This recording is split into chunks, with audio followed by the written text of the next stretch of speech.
Happy day. இந்தியாவுக்கு இன்னைக்கு 2 jackpot அடிச்சிருக்கு. ஃபர்ஸ்ட் ஒன், இந்தியா அமெரிக்கா வர்த்தக உறவில் ஒரு புதிய திருப்பம் வந்திருக்கு. இந்தியாவிலிருந்து இறக்குமதி செய்யப்படும் பொருட்களுக்கு 25% கூடுதல் வரி விதிச்சிருந்தாரு ட்ரம்ப். ஏன்? ரஷ்யா கிட்ட கச்சா எண்ணெய் வாங்கினதுனாலதான். அதுவும் நமக்கு டிஸ்கவுண்ட்ல கிடைச்சது, அதனாலதான் நம்ம வாங்கணும். இப்ப சில நாட்களா ரஷ்யா கிட்ட வாங்குற ஆயில் குறைஞ்சிட்டே இருக்குன்றத அமெரிக்கா நோட்டீஸ் பண்ணிருக்காங்க.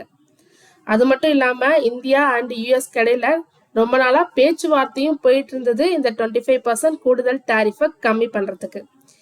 இப்ப அமெரிக்கா நிதி அமைச்சர் தேவோஸ் சுவிட்சர்லாந்துல நடக்கிற வேர்ல்டு எக்கனாமிக் ஃபாரம் மீட்டிங்ல என்ன சொல்லியிருக்காங்கன்னா, இந்த 25% கூடுதல் வரி எடுப்பதற்கு வழி சூழல் அதிகமா இப்ப இருக்குன்னு சொல்லியிருக்காங்க.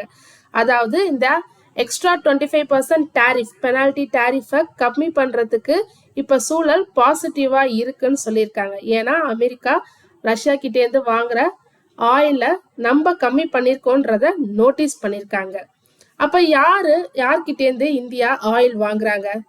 ஈராக், சவுதி, யுஏஇ, பிரேசில், கைனா போன்ற நாடுகள் கிட்ட இருந்து தான் இப்ப ஆயில நம்ம இறக்குமதி செய்யறோம். இது எப்ப அதிகாரப்பூர்வமா வெளிவரும்ன்றத பொறுத்திருந்து பார்க்கணும். செகண்டா, India and Europe union trade deal நடக்க போகுது. இது ஒரு free trade and defence pact. இதை உறுதி செய்ய போறாங்க.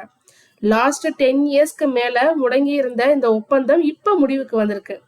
இந்த ஒப்பந்தம் சைன் ஆனா சுமார் 4 பில்லியன் யூரோஸ் டாரிஃப் நீக்கப்படலாம். Security and defence partnership sign ஆகும்போது ஆயுத தயாரிப்பில் கூட்டு முயற்சி மேற்கொள்ளப்படும்னு உறுதி அளிச்சிருக்காங்க. சைன் ஆனா லாபம் அடையக்கூடிய சில ஸ்டாக்ஸ் இப்ப நம்ம பார்க்கலாம். First, textiles and apparel. ஏன்னா இந்தியாவுக்கு 10-12% வரி இதுக்கு இருக்கு.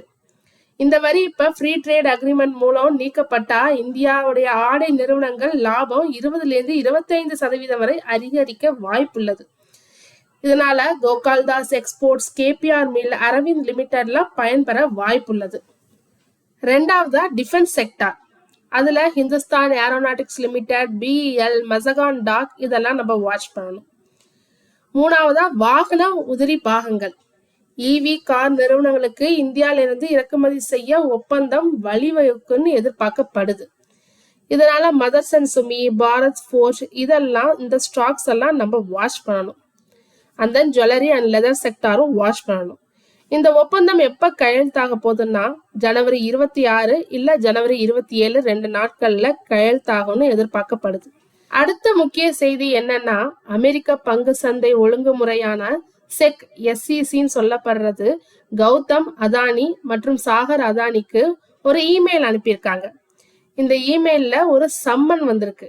இதன் காரணமா தான் அதானி குழும பங்குகள் எஸ்டர்டே 14% வரைக்கும் சரிவை சந்திச்சிருக்காங்க. ஒரே நாள்ல சுமார் 9 பில்லியன் டாலர் முதலீட்டாளர்கள் பணம் ஆவியாயிருக்குன்னு தான் சொல்லணும். என்னென்ன பங்குகள் சரிஞ்சிருக்கு? அதானி கிரீன் எனர்ஜி 14.6% சரிவை சந்திச்சிருக்கு. அதானி எனர்ஜி சொல்யூஷன் 12% டவுன் ஆயிருக்கு எஸ்டர்டே. அதானி என்டர்பிரைசஸும் 11% டவுன் ஆயிருக்கு. இதுக்கு பின்னாடி என்ன காரணம்? 2024 வெளிவந்த அமெரிக்க குற்றச்சாட்டு தான். அதாவது அதானி குழும நிர்வாகிகள் அங்குள்ள அதிகாரிகளுக்கு 265 மில்லியன் டாலர் லஞ்சம் கொடுத்ததா வந்த புகார் தான். இது எதுக்காக கொடுத்திருக்காங்கன்னா சூரிய மின்சக்தி ஒப்பந்தங்களுக்காக அதை பெறுவதற்காக கொடுத்திருக்காங்க. அதனாலதான் எஸ்டர்டே சம்மன் வந்திருக்கு. சம்மன் வந்தோடனே அதானி குழும பங்குகள் எல்லாமே சரிவை சந்திச்சிருக்கு. இப்ப இத பத்தி எக்ஸ்பர்ட்ஸ் என்ன சொல்றாங்கன்னா, இந்த சூழல்ல எந்த ஒரு பங்கையும் வாங்கவோ இல்ல விற்கவோ வேணாம்னு சொல்லியிருக்காங்க. பொறுமையா வெயிட் பண்ணுங்கன்னு சொல்லியிருக்காங்க. Kotak Mahindra bank Q3 result கொடுத்திருக்காங்க. எப்படி இருக்குன்னு பார்க்கலாம்.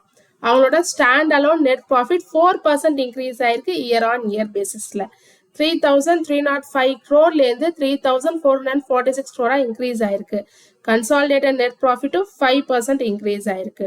டோட்டல் இன்கம் 16,050 crore இருந்து 16,741 crore இன்க்ரீஸ் ஆயிருக்கு. 4.3% இன்க்ரீஸ் ஆயிருக்கு.